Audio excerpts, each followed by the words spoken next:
To be fair, in that golden black, in the halcyon days of the golden age of the 70s, you were second to no one, but in essence, in appearances, you were second all-time appearances to Derek Parkin, wasn't you? Yeah, that's right. I would have beat him, actually, if I hadn't done all his running for him and got more injuries than him.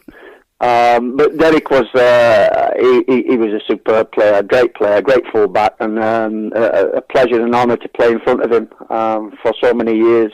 So if there was going to be a challenge for how many games you're going to get beat by, then, I'm quite happy that Derek did it. And he only beat you in terms of appearances by about half a season.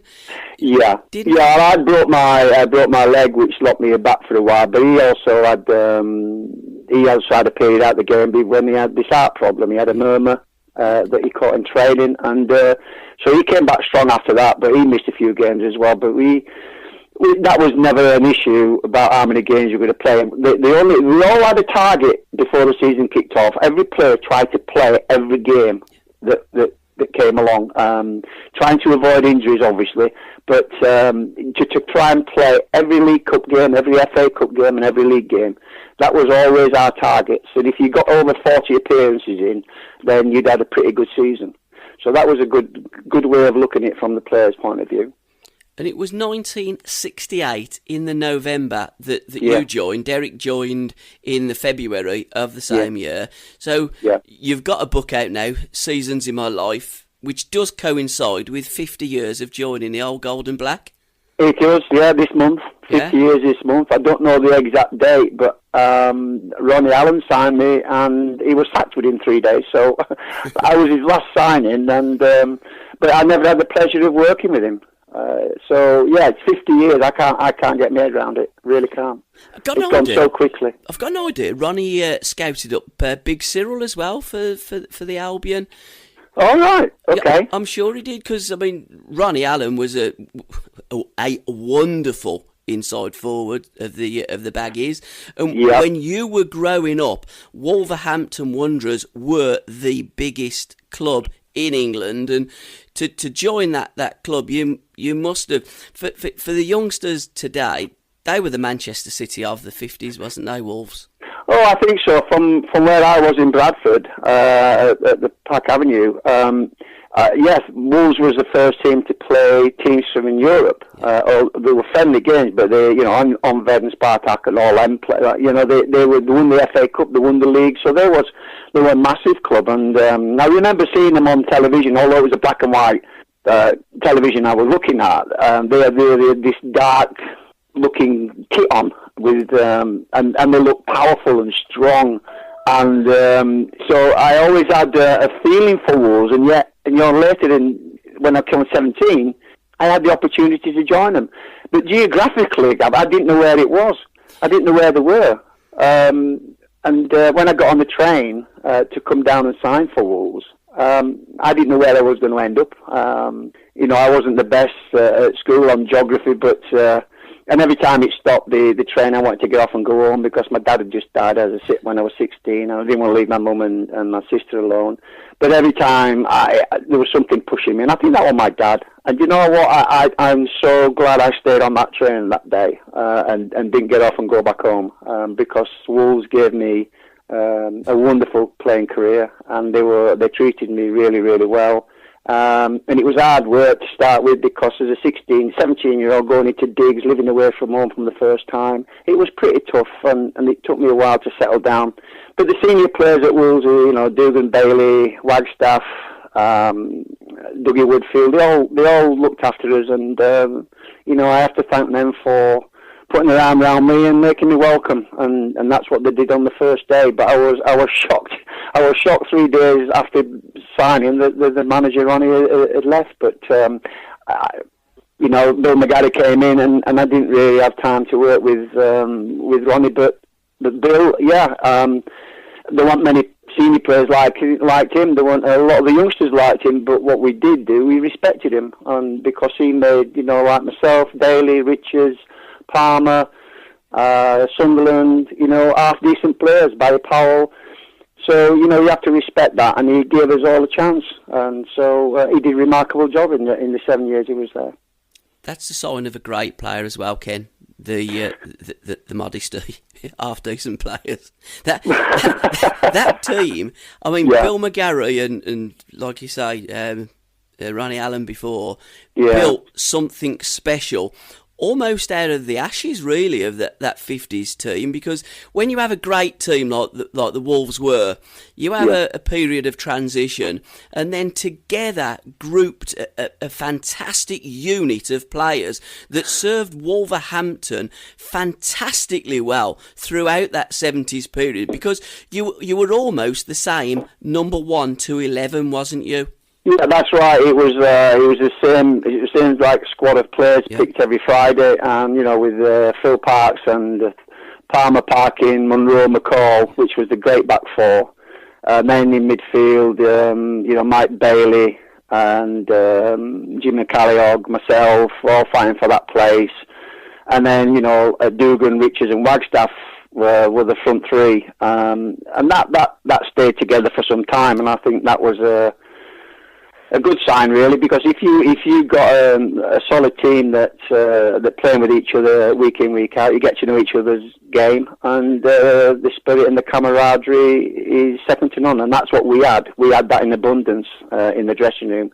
It was great fun, and we had great time. But we all pulled each other around and helped each other and supported each other. But I was talking to some Swedish Wolves supporters on Sunday, and when I named that team I've just sort of read out to you, they all nodded their heads, and that's the team that they remember as one of the most successful teams that they saw. Now, you were successful because in 1974 you won the League Cup, and if memory serves me right, was there not 5 players also that won the League Cup in 1980? And where I'm trying to get to is the money that was spent by Wolves then was spent very, very wisely and very, very well.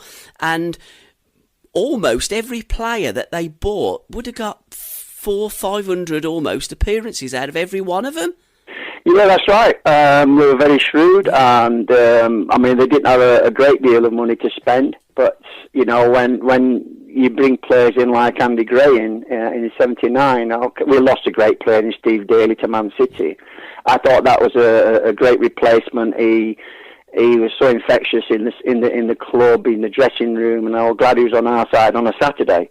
And it was a great signing. And there's several players that sort of we had a sticky spell in mid-70s where we got relegated but came back as champions.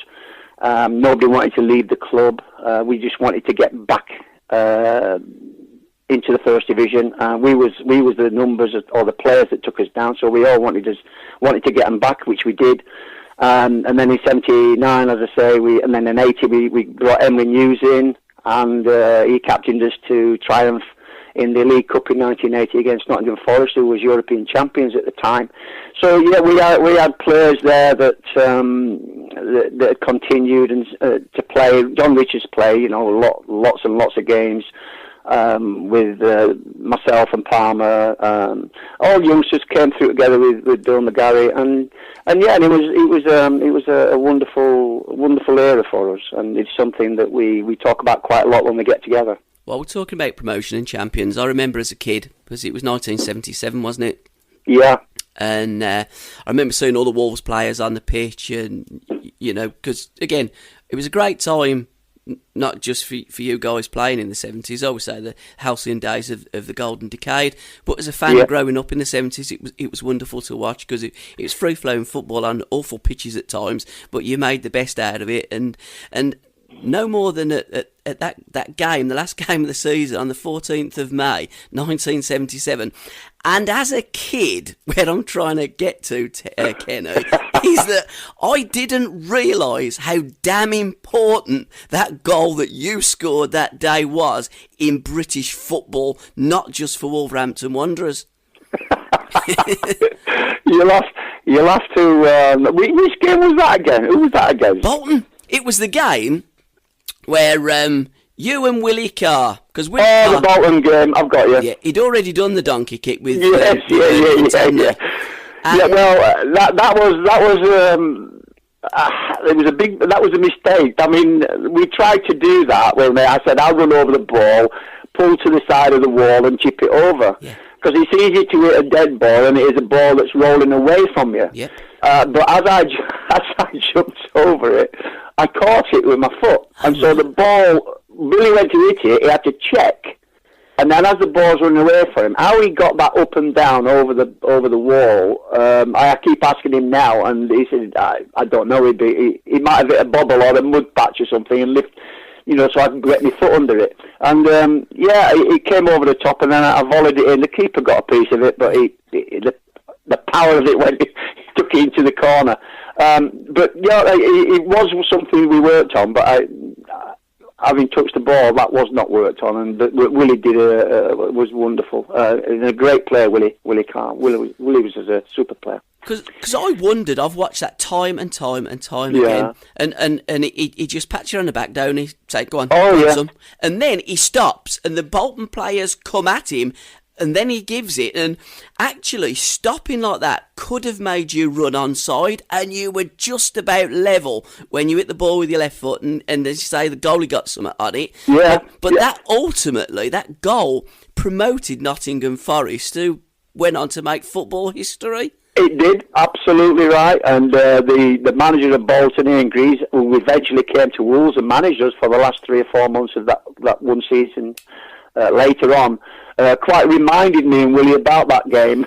He gave us a right roasting because they missed out on the promotion, but it did help Nottingham Forest get promotion, and then they went on from there, and as you say, they had a fantastic time after that. I did ask Brian Clough to send me a bottle of champagne for scoring that goal, but I never got it. Now, you would have thought Cloughie, or certainly the directors at Nottingham Forest would have given you something. I read about it, and Clough had actually said to him, "Forget what Wolves have done. You've done this yourselves. You didn't need any help from anybody, but they did, and they got it from us. But that's what Brian was like. He was a top manager that supported his team so well, And he said, "You've done it on your own accord, not helped by another team." Yeah, I think we did it later on as well, in some capacity, helped him again. Yeah, because, literally, they were on the beach, or they were in the air. Ah, that's right, they were in Spain, weren't they? That's right. On the plane, ready to go to Mallorca.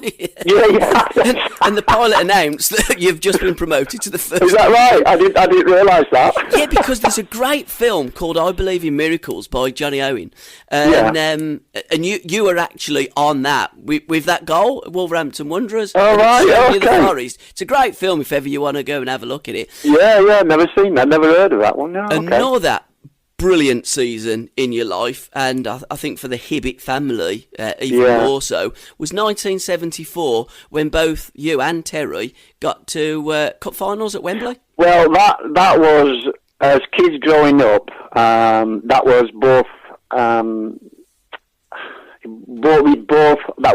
That's what we wanted to do in football, was to play one at Wembley, because we'd seen so many FA Cup finals over the years.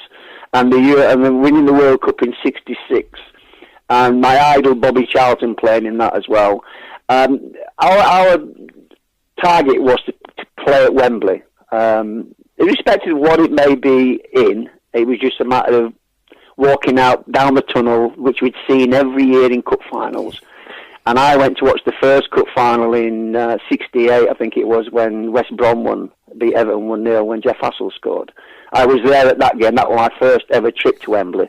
And I just looked at them walking out, having seen them line up, before the kick-off, and then go and seeing the captain walking up the steps and collecting the cup and getting it presented to them, then running around. That was our dream. And in '74, it happened. Fortunately, I was on the winning side, and unfortunately, Terry was on the losing side. But my mother went to both cup finals, and she never thought that would ever happen.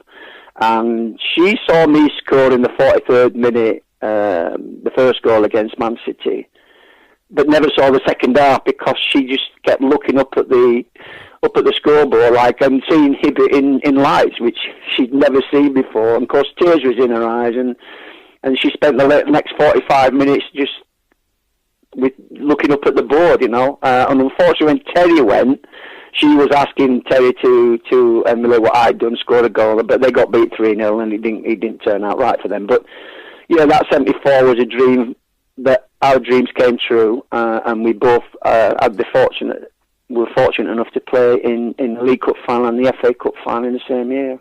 A great friend of the show and mine personally, Sean Caden, who's out there in Australia. Yeah. Big Leeds fan, says, was there any talk of you joining Terry at Leeds United? When I was a kid, yeah, when I played for Bradford Boys and Yorkshire Boys, there was a lot of interest from Leeds and the Sheffield clubs, most of the Yorkshire clubs, but I didn't really want to go to Leeds at the time because at that time I'd be competing with Terry, and I didn't want to see that. And I said to my dad, if I want to go forward and I want to start at the bottom. I said, Dad, I want to start at the bottom, and if I'm not good enough, it don't look too bad. But I want to, because in them days, if you were given a free transfer, it was so detrimental to you. You just didn't want to go home to your family, your friends, or anything like that. But I was afraid. I started at the bottom and I worked my way up, and it don't look too bad then if you dismissed as a 4th division apprentice. But and then later on, I think it was when Alan Clark was manager at Leeds. Wayne Clark was playing for us at Wolves. He said Alan was interested in taking me to Leeds at that time. So there was really 2 opportunities to go to Leeds, and I was a Leeds fan because of Terry was there, and then I became a Newcastle fan when Terry went to Newcastle, and I became a Birmingham fan when he went to Birmingham. So we were very close, me and our kid, and I miss him so much now. And it was him and Don Revie that actually told me to go when I left Bradford to go to Wolves in '68. It was Don Revie that said to Terry, "You tell your brother Kenny he has to go." So he was an influence on my decision to join Wolves, but. Leeds were a massive club. Massive. Now, we're going to still briefly talk about the 1974 League Cup final, because it was one of your finest hours, and I'm guessing you perhaps not so much your best goal, but your most important goal and your most cherished and loved goal. Absolutely. Because of what it stands for. Yeah, absolutely. Now, when you're looking at the other end of the pitch, Phil was usually in goal, but a lad named Gary Pearce played in goal that day. And I remember a performance in '73 in October by Jan Tomaszewski. Now, Gary Pearce, some 6 months after, played for Wolverhampton Wanderers and had the game of his life. I don't know where he come from, but he was superb, wasn't he? Yeah, you've described that very well, Gabby, because he was like Tomaszewski. He stopped everything that was thrown at him. He was unbelievable. He was the best goalkeeping performance I think I've ever seen, and fortunately, he was behind our team, and it was just incredible. I don't know. I mean, I saw him not long ago, and we still talk about it. And he loves it. He loves people talking about that performance. And if you watch at the end, Gabby, at the end of the game, we've won, and you've got Bill McGarry with his sheepskin coat on. He runs on the field, and Jeff Palmer, he's running right at Jeff, and Jeff puts his arms out to get a big hug, and he runs straight past him. and he ran straight to Gary Pearce and shook his hands so strong because he knew the performance he gave helped us win that cup on that day. He was outstanding. And great support from our defence as well, because Man City had so many top players, and they had a lot of the ball and a lot of chances that put it into the box. And our defence was brilliant, and but Gary was outstanding. It was the best performance I've seen from a goalkeeper. I felt a little bit sad for Phil Parks, because he was a terrific keeper, had an injury and missed the cup final. But I know Phil very, very, very well. Big friend of mine, and he just held his hand up and said, "Hey, that was one of the best goalkeeper performances he'd seen as well." Yeah, I mean, I was a 9-year-old kid watching that, and obviously hoping that Wolverhampton Wanderers were going to win because they're a Midland club. In them days, we didn't we? Before we had the football rivalry and our mates, when we start against the bigger school and start hammering, so we dislike them because we want them to lose and us to win. And then when you get into your 50s, Ken, you almost come full circle, and you want to love everyone again. Of course, it's bizarre. Absolutely. You know, I love playing against local teams, and they used to say that there was always this animosity between. There were none of that whatsoever. We all shared a drink after the game. You know, whether it was Birmingham, Villa, West Brom. You know, anybody that we play against, Forest, Leicester, all the Midland clubs. They were all. No, I didn't see it anyway. It may have gone on, but I never noticed it. And I thought the camaraderie amongst the players was great, amongst all of us Midland players. But what brilliant group of Midland players, East and West, we had in the 70s. You could have picked an England team just from them probably 6 or 7 clubs, couldn't you? Yes, you could. You know, without a shadow of a doubt.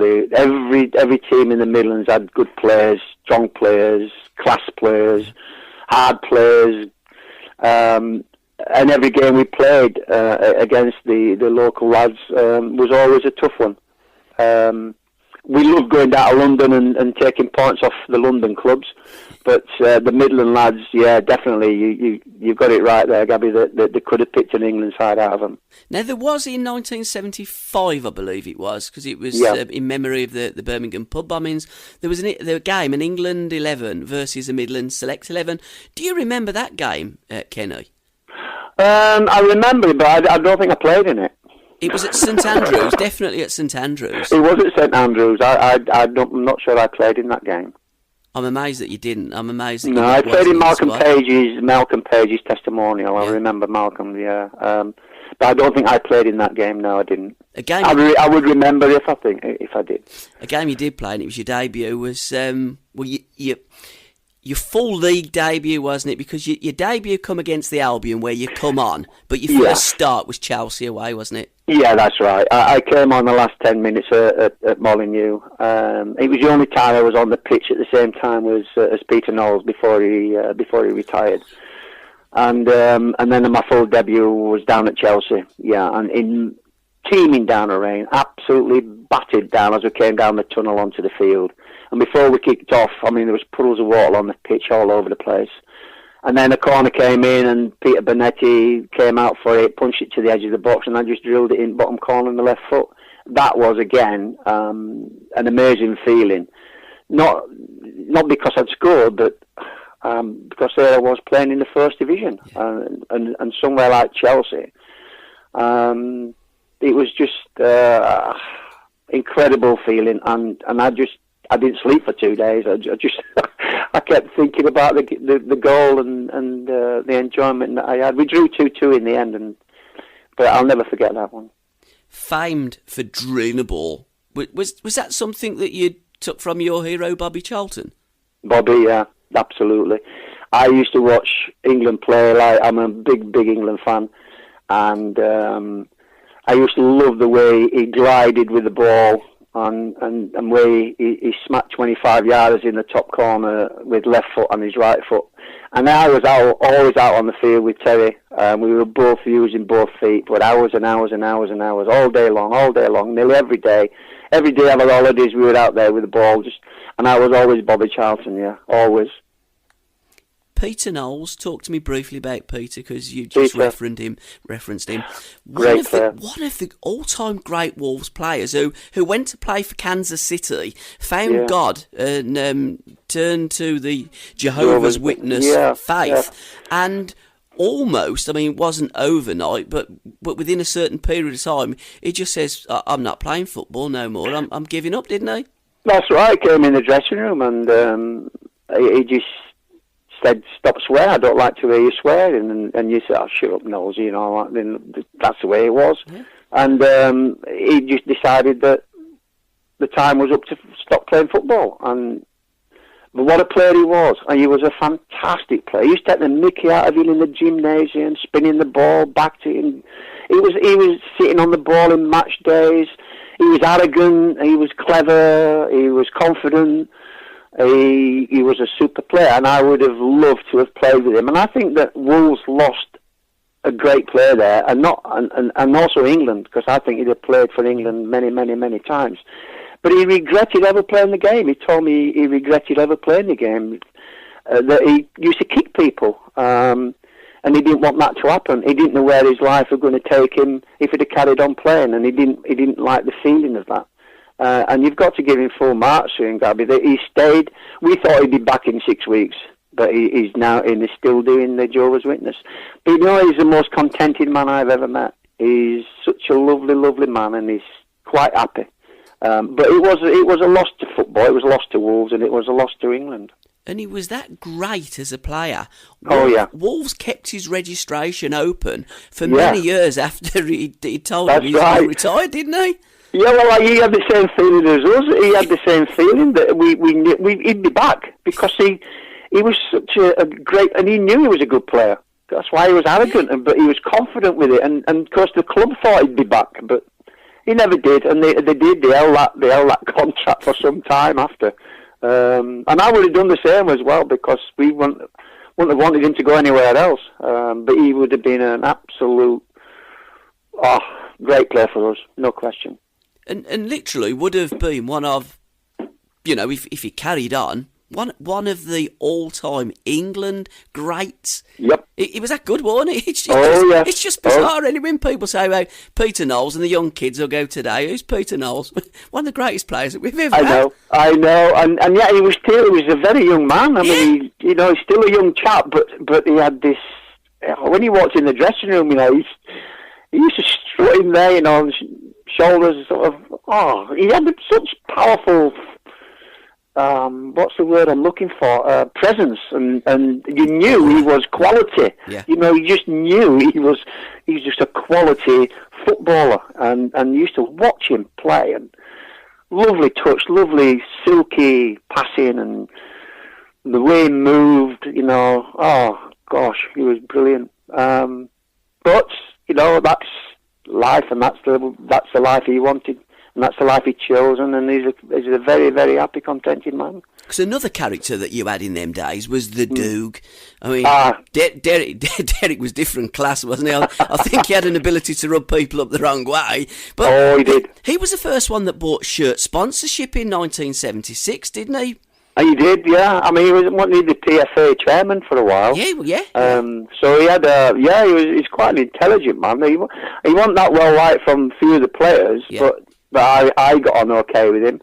I can't question him on that, because with the first day I arrived at Wolves, he was the only player to come up to me and shake my hands and wish me all the best, and he said two things, son. He said, listen and work hard, which I thought, wow, that's what my dad said. Yeah. So I'll never forget that. And he was quite a popular player, but unfortunately, he fell out with McGarry, the manager, and he fell out with one or two players. But on the field of play on a Saturday, he went out and did the business. Him and John Richards was a strike force that every club in them days had a pair. Yep. Well, we had Richards and Dugan, and they were brilliant out on the pitch. Yeah, superb. Again, transferring that to modern day players. Yeah. Jeez, you'd need a big bank balance to go and I don't think you could afford to buy. I don't think you could afford to buy Richards, that's for sure. Because he was young, strong, powerful, goal scorer, fantastic player, great lad. Still see him today. Big friends, never fell out. He was a terrific player. It'd be priceless. And again, a player that received one England cap in 1973 against Northern Ireland. It's correct. And where did he play him, Gabby? They played him on the wing. England do, don't they? That's what England do. It's I know. Unbelievable. It was. I remember Big Ron talking about Laurie Cunningham, and he says, Laurie, watched him playing for England. How come you played like that? You don't play like that for me. And so I was told to play that way. Exactly. That's the thing. You get picked to play in a position, and then they want to play you out of position. I just think exactly. You pick because you're putting the ball in the net, on a regular basis. He's a striker, and then you say, well, we've got Shannon and we've got somebody else. I forget who they were around in them days. There were quite a few strikers, but you're going to play on the wing. Yeah. Well, play a winger then. Yeah. You know, if you're going to put me in the team, put me up front where his strengths are. And he did okay. John did all right because when he first came to Wolves as a young kid from Warrington, he played in the rear, and he played on the right side. Yeah. But they actually played him, I think, on the left side. But you know, it was unfair, very unfair, and he should have had dozens and dozens of caps because he was so strong and quick and sharp and brave. Put the ball in the box and he just knocked it out away. He just eyes lit up and he could put the ball in the net from any angle. And he was a fantastic player. Loved playing with him. And you had some wonderful European adventures as well, didn't you, during those 70s times? Well, you know, Gabby, I never dreamed I would be getting on planes and going to Turin and you know, Juventus and Ferencváros and playing behind the Iron Curtain at the time. It was just a dream that, you know, the furthest I went was Blackpool and Morecambe for the day when I was a kid.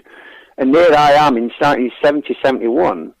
Travelling all over Europe. It was just an incredible period for us, and beating all the top teams in Europe to get to the final. Yeah, and then you play an English team.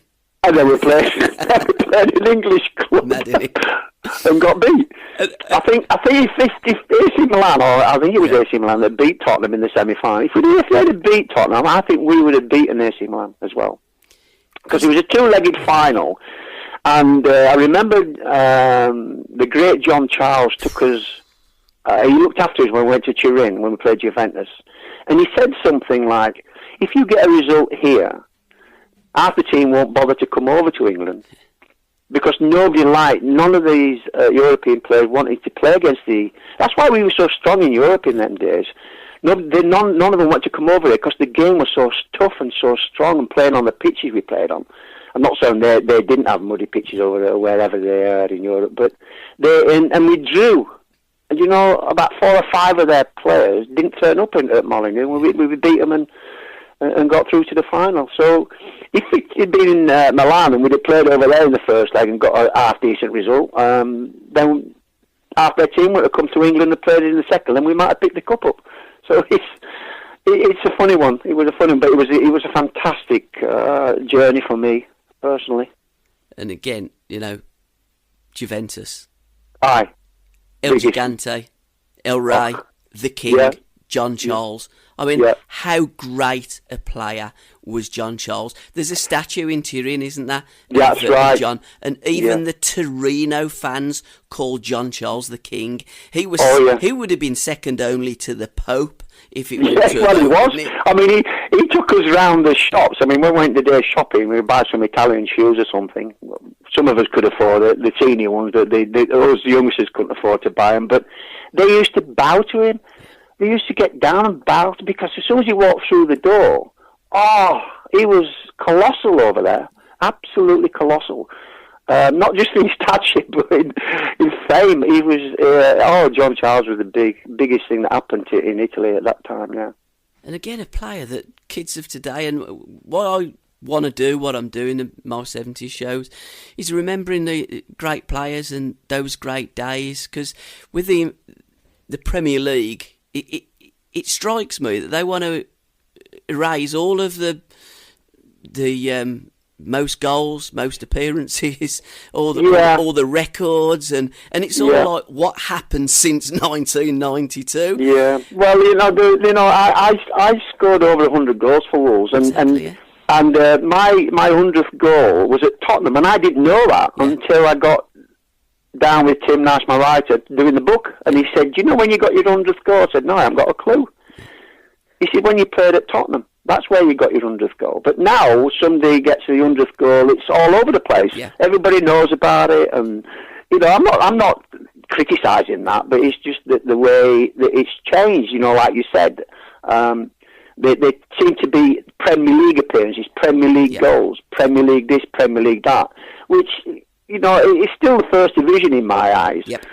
And, whichever way you look at it, and I don't want to feel, it is what it is, and we are what we're in now, but to have this interview with you now, brings back lots of memories, about the days we played every Saturday, like your life depended on it, for the fans. And the camaraderie between the players and the fans and the public was second to none. You was able to go to the pub and have a game of darts and game of dominoes and with the locals lads. And I loved all that, and I did that. I have to say I did that. And a lot of players did that. And I know that Chelsea players did it down the King's Road, when Alan used to tell me quite a lot who did it. But that's how it was generally. We were closer to the public, closer to the fans in them days than they possibly are now. But I loved every minute of it in my time, and things change, things go on, and that's what's happening within this world of Premier League football that has changed. They've changed the game, I feel. I think they have, and in my opinion, not for the better. I mean, brief. You look at England's next game against USA, and they're going to give Wayne Rooney his 120th cap. I mean, I don't want to talk about that really, because I want to talk about the 70s. But I know, that didn't happen. There was no brands back in the 70s. Okay, we had PG Tips. I mean, at Bristol City, we had the Chimpanzees Tea Party before Bristol City and West Ham United. There was loads of things like Coca-Cola. We had the brands. We had, Match of the Day. Dick Emery, come on. I used to have to go to bed and then wait till my sister went to sleep and come down and watch Match of the Day. There was just an innocence about the 70s, Kenny, that there isn't today, and I'm still in love with those golden days. I am as well. I mean, I don't want to, get the violin out or anything that I don't want to knock what's happening now. It is what it is, and we just get on with it. Yeah. But there's nothing wrong with talking about the 70s and the 80s. There's nothing wrong with that. I think it's important for the history of the game. And you talk about all incidents that happened in them days and who you met, and it was just a fantastic period. I mean, there was a lot of people out of work in them days, and there was not a lot of money being earned by lots and lots of people. But the enjoyment that they had on a Saturday, it meant so much to them. And going down to the ground and watching their team win, and I don't feel that as much as in them days as I did, now as I did in them days. But I know the passion's there, because I've been on the bus, on the coach, the Tatters coach to watch Wolves, and the passion there is. I mean, it shocked me because I've never been with the fans before. I've always been out on the pitch, or I've been in the ground watching with my job in the director's box and having the privilege of all that. But to go with the fans, and I have to say, Gabby, everybody needs to go with them and listen and watch and get the same feeling. They're passionate about their team. They're passionate about the game. They're passionate about the results. And it opened my eyes greatly. And I've been to a couple of games with the boys, with the fans, to Villa last year, and I went to Derby in the pre-season friendly. And I'm in Wolverhampton, in the middle of the town, when they played Southampton and Burnley recently. It is alive again. I have to say, the Midlands is alive again from our side, from the Wolverhampton side. I'd love to see Birmingham, and I'd love to see Villa, and I'd love to see all, Forest, everybody in the Premier League like it was in the 70s. Because when the football club is being successful, the old town, the cities are successful, and everybody's smiling, having fun. But I think, having spent the time with these fans at these games, that passion and the commitment and the desire and everything that a fan is still there. Probably more so now than in the previous 10 years, particularly from the Wolves' point of view. I think it's because you're starting to win again, and fans are enjoying it, and you do get that passion that comes back. Well, you do, but they got beat 4-1 at Villa last year, and I was at that game, and I got on the coach, and you could hear the pin drop. And I did a Q&A with them on the coach, and I had to lift them up. I had to lift it. They were so down, but as a player, you come off the field, and we're upset, we're disappointed of losing, but then we get changed, you get in the car, and you go home. These fans are hurt badly. And not just at Wolves, but I think in every football club, all the fans feel the same. As long as they can deal with that and get on with it for the next game, which they do now, particularly at Wolves, because of the success they've had over the last 18 months, there is something happening special at Wolves at the moment, and everybody's really flying high with hope, and they know that they've got a club now that mean business, and they're quite confident that Wolves will go forward from now on. Back to the 70s, we got some great movies that come out as well away from football. We got Star Wars that had come out. We got Grease the movie that had come out. We got some pop stars that could sing real songs that we could hear the lyrics, Kenny, couldn't we? Oh no. Well, when they come on television, on radio on a Sunday morning, all the 50s, or 60s, or 70s come out, and I just start singing. And you know every word. Yeah. These new songs that come out now, I haven't got a clue what they are. I know the kind of rhythm and the tempo of the song, but I don't know any words. But the words come out regularly. We know them all. We know the 70s, the 60s, and the 70s. And yet we're here 2018, and you still remember them. Yeah. And the great periods. I mean, I could listen to any kind of music in them days, but I used to love the Led Zeppelins and all the metal groups, all the heavy.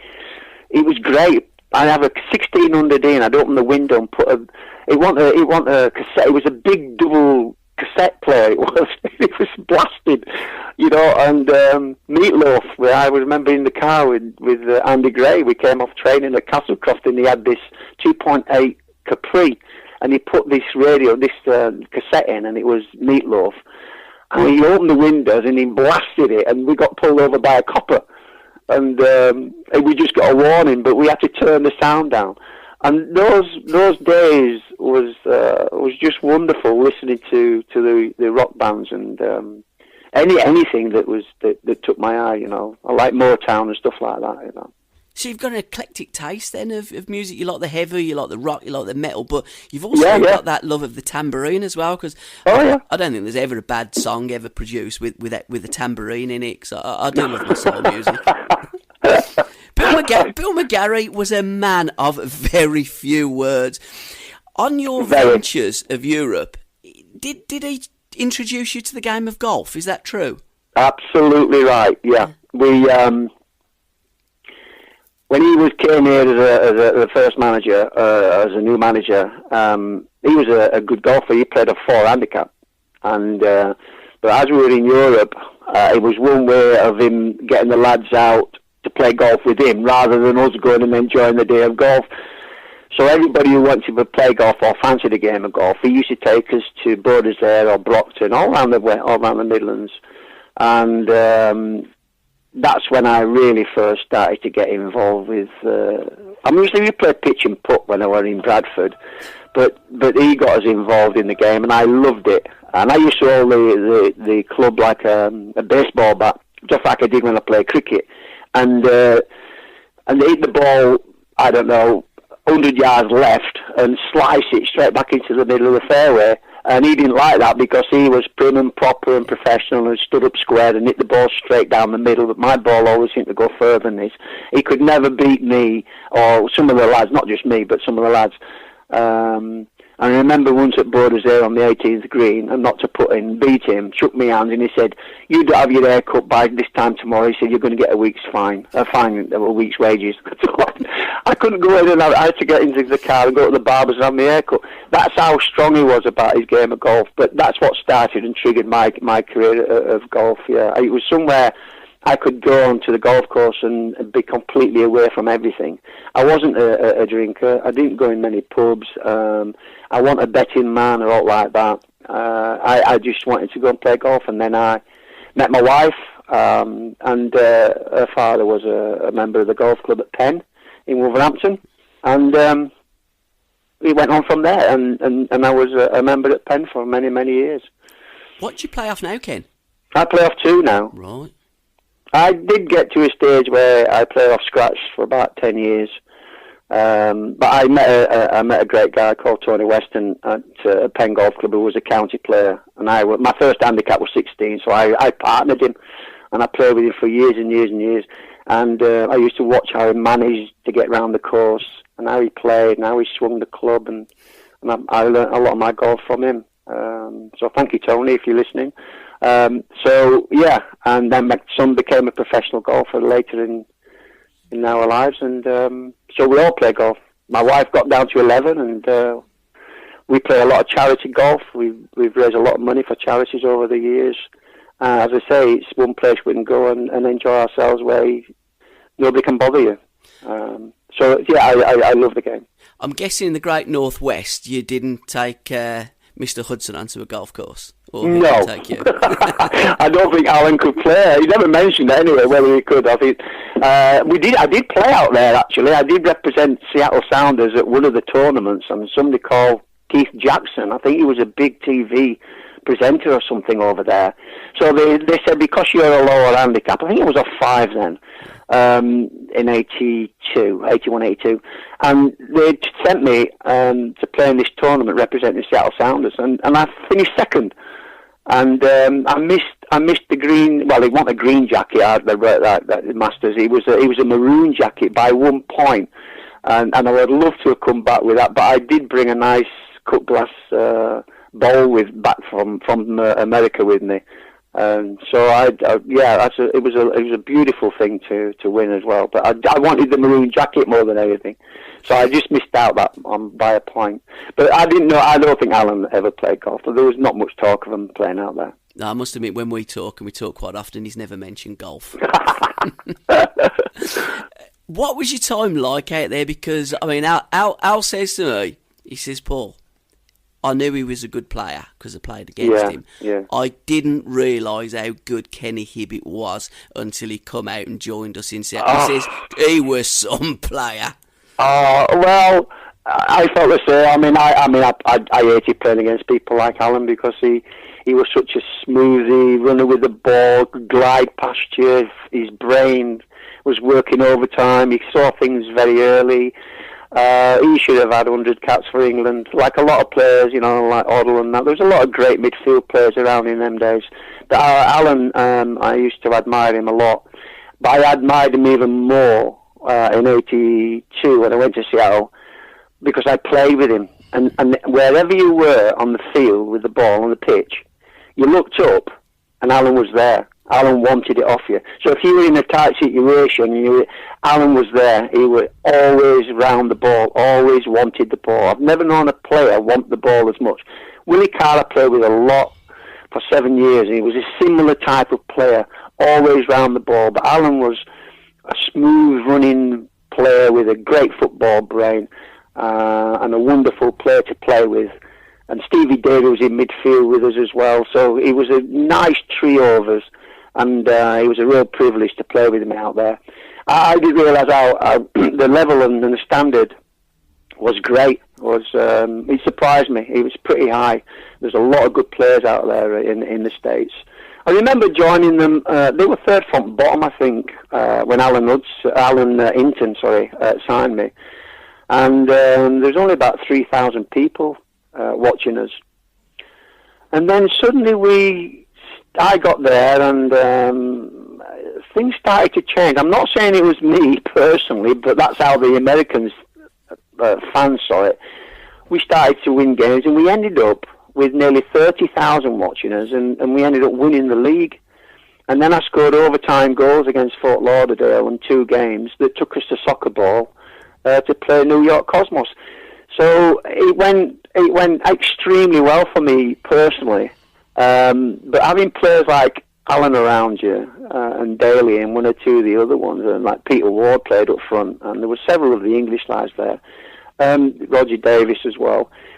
We functioned really, really well. It was a great balance we had, and we was unlucky to lose 1-0 in the final, but it was an absolute pleasure and an honour to play over there. And my family came with me, and the kids had a great time because they weren't at school, and but we were treated really, really well.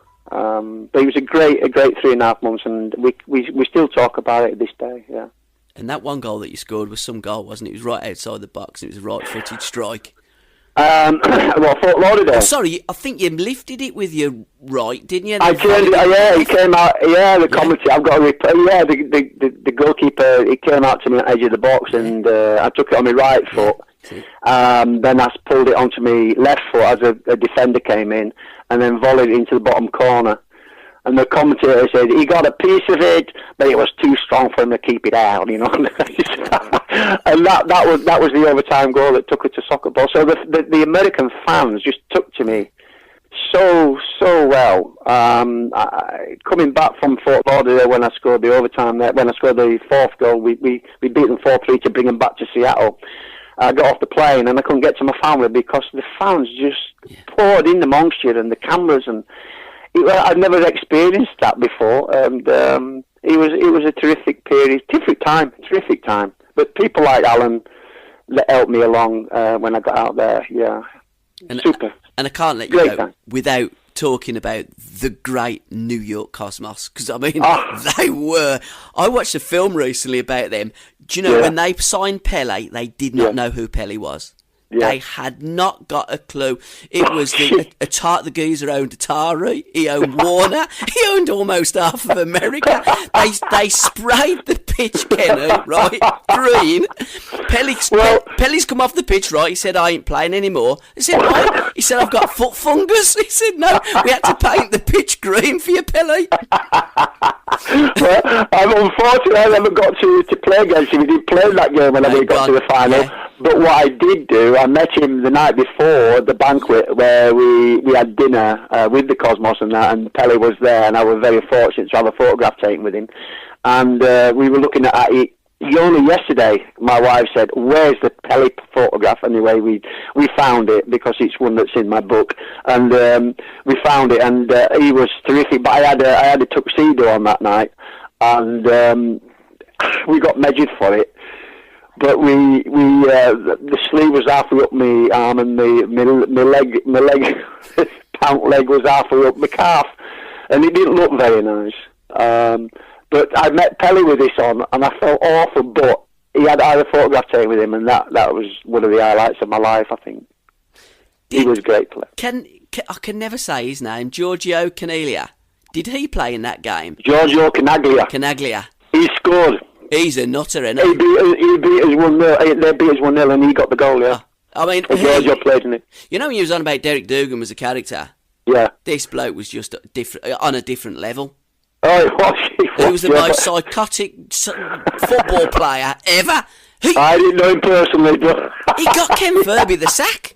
He dropped him. He said, "You're sacked." Seriously. He run New York Cosmos. He did. Well, I heard that, but I mean, I obviously. Oh, he was some baby. He was, Ken. You know what, Gabby? He had one shot on goal, and that was a winning goal. That's what he did. That's what he did well. Put the ball in the net. But you're right. I had heard stories about it, but they've done this film. Nobody had a good word to say. He knew it as well. He was on there. He said, "No one's going to say anything nice about me." He's the only person in football history that tried to tell Pele what to do and didn't like playing with Pele. No way. I'm telling you. Oh, he was unbelievable. What a piece of work. He should write a book as well, I'm telling you. It would be interesting, wouldn't it? And this is the thing. I love talking. I love reading about players like that, characters of the game. Who was the biggest character that you met in the game of football?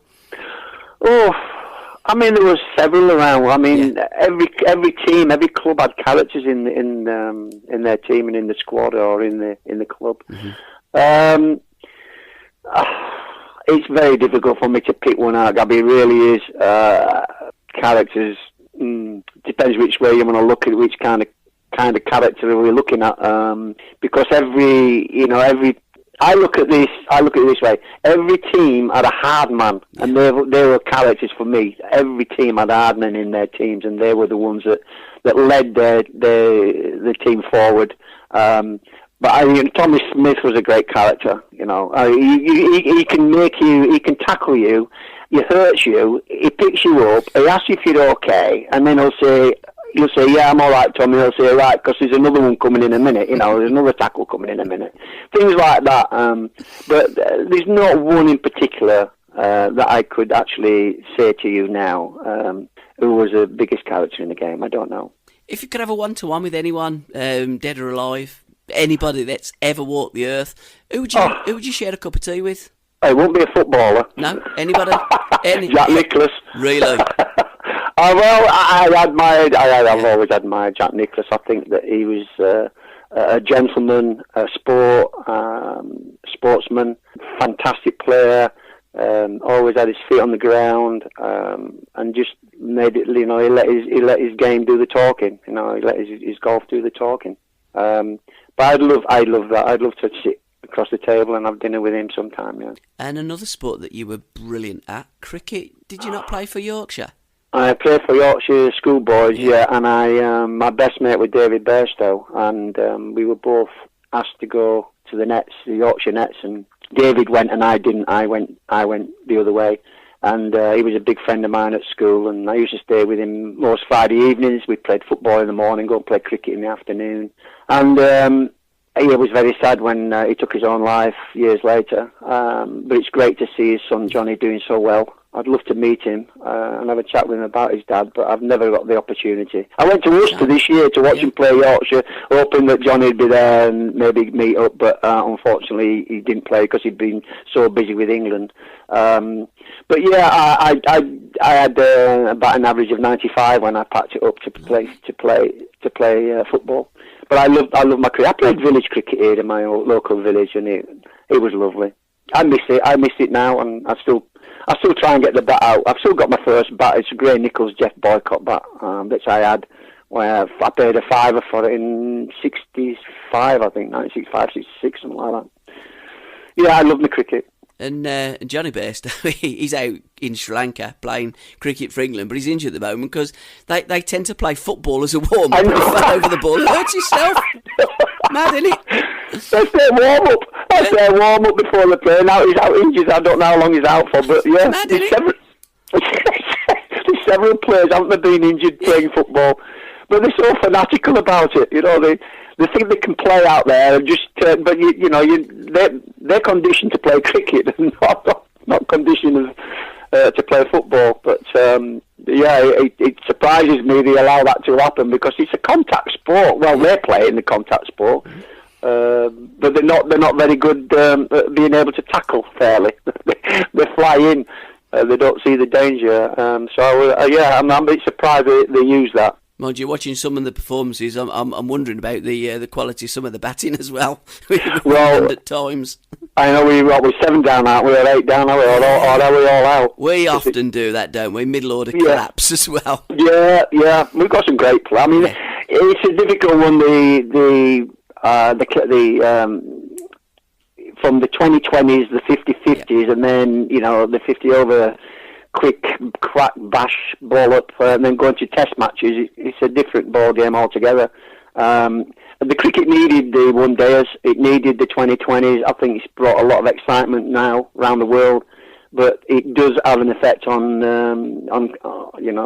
test cricket. And I think sometimes we struggle to stay in there. The boycotts of this world have gone, where you could stay in all day and the next day.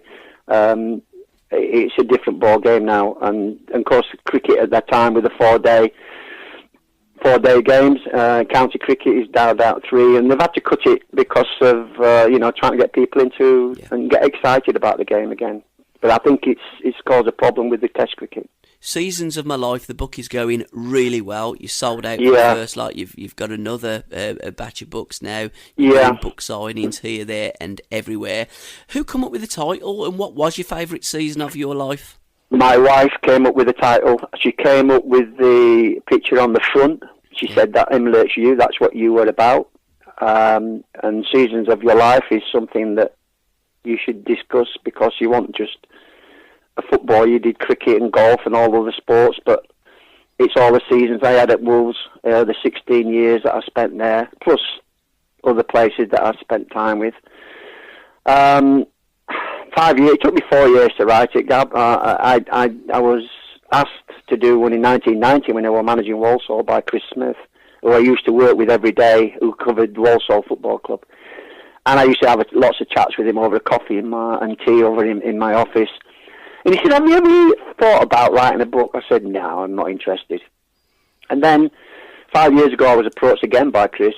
And by this time now, I've got grandchildren. And I thought it's interesting. It would be interesting if I could put my life down on paper for my grandchildren and their children to read about what their great-granddad and grandfather did. And it was the right time. I said, okay, I'll do it. It's just the right time for me to do it. And that was the main reason, because I didn't know my own grandparents, my grandfathers anyway. I knew my grandmas, but nobody told me about my granddad. Either granddad, my mother's father, or my dad's father. And I didn't want to leave them not knowing what their grandparent or granddad or great granddad did. Yeah. And that's what instigated and then, so I got stuck into it. My wife, she was supportive of it, and together and then Chris got a serious illness, and he had to pass it on to Tim Nash, who's been extremely, extremely fantastic with it. He's worked socks off, and between him and my wife put it together. I wrote it. Yeah. Let's not get away with it. I wrote it, but they put it down and they've polished it up, and they've worked extremely hard together. And I am really, really pleased with it that now my family, my grandparents, my grandson's children and their children can read about what their great-granddad and great-granddad did. And that was the main reason.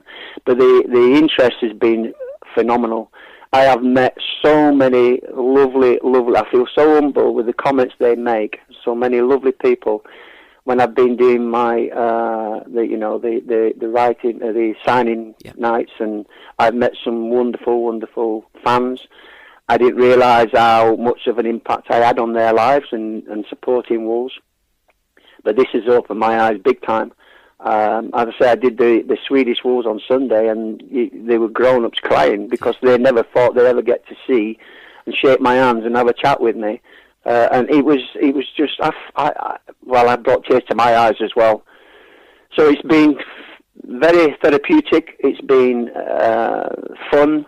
It's been hard work, and it's all out there now. And I'm so pleased with it, and the feedback has been terrific. So I'm quite happy about that. And people, because when you say fans, you don't have to be a fan of Wolverhampton Wanderers to buy a book of a Wolverhampton Wanderers legend, Kenny Hibbitt. You can be a fan of any team. It's a book about a football player who was as good as there was in the 70s, about his life. It's at Wolverhampton Wanderers at the club shop, isn't it? And Waterstones in Wolverhampton. Yes, they've had their fourth lot delivered, and Wolves have had their third lot delivered, and it's just meeting. I've been in pubs with these people, and it's been fantastic, Gabby. It's been, I just can't believe what's, I didn't realise what an impact I had on a lot of these people. It's been crazy, but it's been enjoyable. I loved every minute of it. I don't think you footballers really realise how much you mean to us fans, and from every Wolverhampton supporter. And I'm sure the football family wider. Can I thank you so much, Kenny, for what you gave us fans, what you're giving us now, and truly, you are second to no one, Kenny Hibbitt. Thank you, sir. Thank you, Gabby. I appreciate it. Thank you. Thanks, Ken. No problem. Pleasure. Cheers, mate.